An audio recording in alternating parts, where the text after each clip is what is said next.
তত্ত্বাবধায়ক সরকার আসবে। ঠিক আছে, ওইটার জন্য ইনশাআল্লাহ আল্লাহ যেন কবুল করে।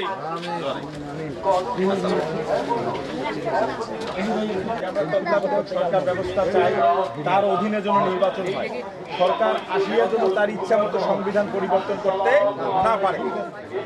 সরকার ক্ষমতায় আসার পরে মনে করে উমরায় সবকিছু, উমরার পাবলিকের ধার ধারে না, উমরায় চালাইবে 5 বছর, উমরায় ফির সংবিধান বানিয়া, উমরায় ফির আরো 10 বছর, উমরায় ফির বানে, উমরায় 15 বছর, উমরায় 20 বছর, উমরা একটা 40 সাল পর্যন্ত স্বপ্ন দেখতে দেখতে এলা দিল্লি থাকেছে। ঠিক কিনা? ওই জন্য বেশি যেন কারো ক্ষমতা না নিবের পায়, ওই জন্য বাবা হ্যাঁ বল, যেটা পাবলিক যারা ডিসিশন দেবে ওইটা।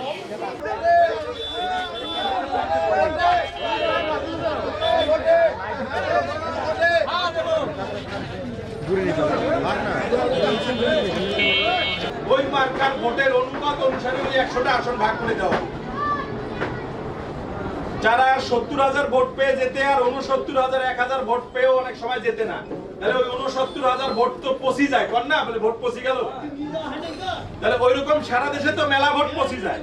তাহলে দেখতে হবে যে মার্কাটার অনুপাতে সারা দেশে কি রকম মানুষ সেই মার্কাটাকে চায়, ওইটার অনুপাতে ওই 100টা আসন দিতে হবে। এই 300টা বাদ দিও, ঠিক কিনা? ভোট তো পচা যাবে না, যাবে? ওইটা করলে কি হবে, কেউ এককভাবে ক্ষমতার ব্যবহার করতে পারবে না। পারবে?